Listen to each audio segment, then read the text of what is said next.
It was late in the afternoon when Mr. Utterson found his way to Dr. Jekyll's door, where he was at once admitted by Poole and carried down by the kitchen offices and across a yard which had once been a garden, to the building which was indifferently known as the laboratory or dissecting rooms.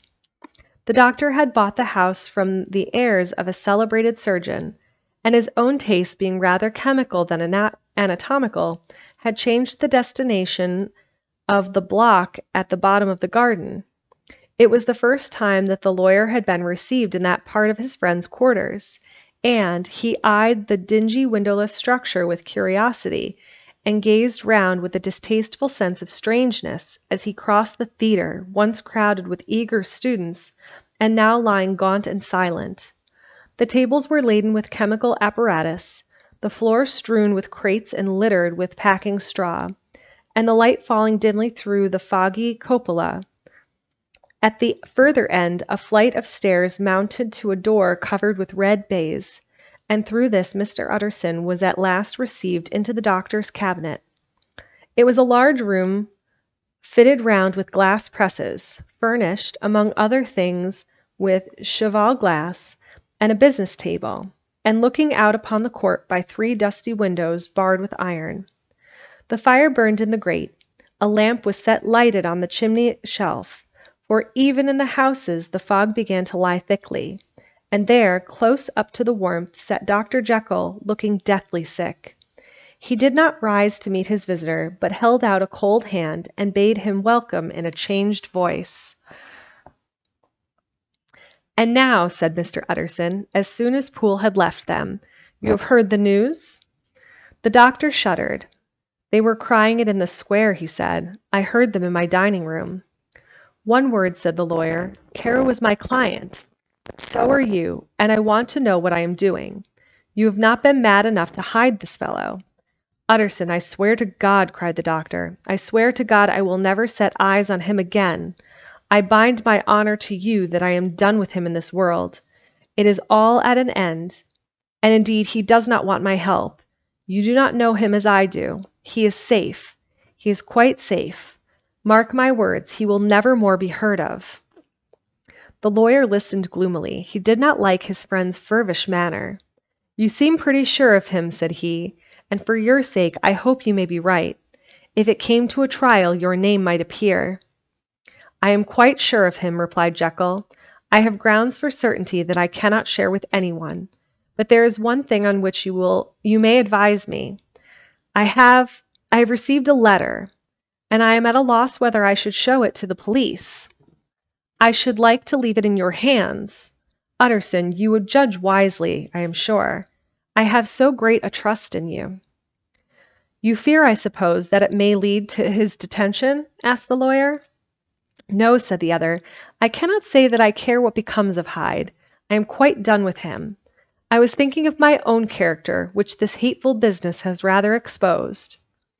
Utterson ruminated a while. He was surprised at his friend's selfishness, and yet relieved by it. "Well," he said at last, "let me see the letter." The letter was written in an odd, upright hand, and signed Edward Hyde, and it signified, briefly enough, that the writer's benefactor, Dr. Jekyll, whom he had long so unworthily repaid for 1,000 generosities, need labor under no alarm for his safety, as he had means of escape on which he placed assured dependence. The lawyer liked this letter well enough. It put a better color on the intimacy than he had looked for, and he blamed himself for some of his past suspicions. "You have the envelope?" he said. "I burned it," replied Jekyll, "before I thought what I was about. But it bore no postmark. The note was handed in." "Shall I keep this and sleep upon it?" asked Utterson. "I wish you to judge for me entirely," was the reply. "I have lost confidence in myself." "Well, I shall consider," returned the lawyer. "And now one more word. It was Hyde who dictated the terms in your will about that disappearance." The doctor seemed seized with a qualm of faintness. He shut his mouth tight and nodded. "I knew it," said Utterson. "He meant to murder you. You had a fine escape." "I have had what is far more to the purpose," returned the doctor solemnly. "I have had a lesson. Oh God, Utterson, what a lesson I have had!" And he covered his face for a moment with his hands. On his way out, the lawyer stopped and had a word or two with Poole. "By the by," said he, "there was a letter handed in today. What was the messenger like?" But Poole was positive nothing had come except by post, and only circulars by that, he added. This news sent off the visitor with his fears renewed. Plainly the letter had come by the laboratory door, possibly indeed it had been written in the cabinet, and if that were so, it must be differently judged, and handled with more caution. The newsboys, as he went, were crying themselves hoarse along the footways.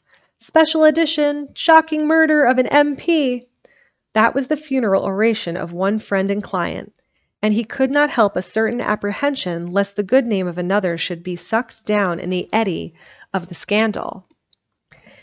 It was, at least, a ticklish decision. Self-reliant as he was by habit, he began to cherish a longing for advice. It was not to be had directly, but perhaps, he thought, it might be fished for. After he sat on one side of his own hearth with Mr. Guest, his head clerk, upon the other, the midway between, at a nicely calculated distance from the fire, a bottle of a particularly old wine that had long dwelt unsunned in the foundations of his house.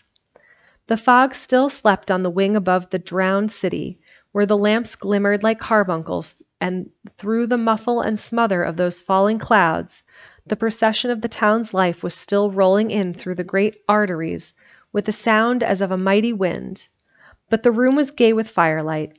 In the bottle the acids were long ago resolved, the imperial dye had softened with time, as the color grows richer in stained windows, and the glow of hot autumn afternoons on hillside vineyards was ready to be set free and to disperse the fogs of London. Insensibly the lawyer melted. There was no man from whom he kept fewer secrets than Mr. Guest, and he was not always sure that he kept as many as he meant. Guest had often been on business to the doctors. He knew Poole. He could scarce have failed to hear of Mr. Hyde's familiarity about the house. He might draw conclusions. Was it not as well, then, that he should see a letter which put that mystery to rights? And above all, since Guest, being a great student and critic of handwriting, would consider the step natural and obliging. The clerk, besides, was a man of counsel. He could scarce read so strange a document without dropping a remark, and by that remark Mr. Utterson might shape his future course. "This is a sad business about Sir Danvers," he said. "Yes, sir, indeed. It has elicited a great deal of public feeling," returned Guest. The man, of course, was mad. "I should like to hear your views on that," replied Utterson. "I have a document here in his handwriting. It is between ourselves, for I scarce know what to do about it. It is an ugly business at best. But there it is, quite in your way, a murderer's autograph." Guest's eyes brightened, and he sat down at once and studied it with passion. "No, sir," he said, "not mad. But it is an odd hand." "And by all accounts a very odd writer," added the lawyer. Just then the servant entered with a note. "Is that from Dr. Jekyll, sir?" inquired the clerk. "I thought I knew the writing. Anything private, Mr. Utterson?" "Only an invitation to dinner." "Why, do you want to see it?" "One moment, I thank you, sir." And the clerk laid the 2 sheets of paper alongside and sedulously compared their contents. "Thank you, sir," he said at last, returning both. "It's a very interesting autograph." There was a pause, during which Mr. Utterson struggled with himself. "Why did you compare them, Guest?" he inquired suddenly. "Well, sir," returned the clerk, "there's a rather singular resemblance. The 2 hands are in many points identical, only differently sloped." "Rather quaint," said Utterson. "It is, as you say, rather quaint," returned Guest.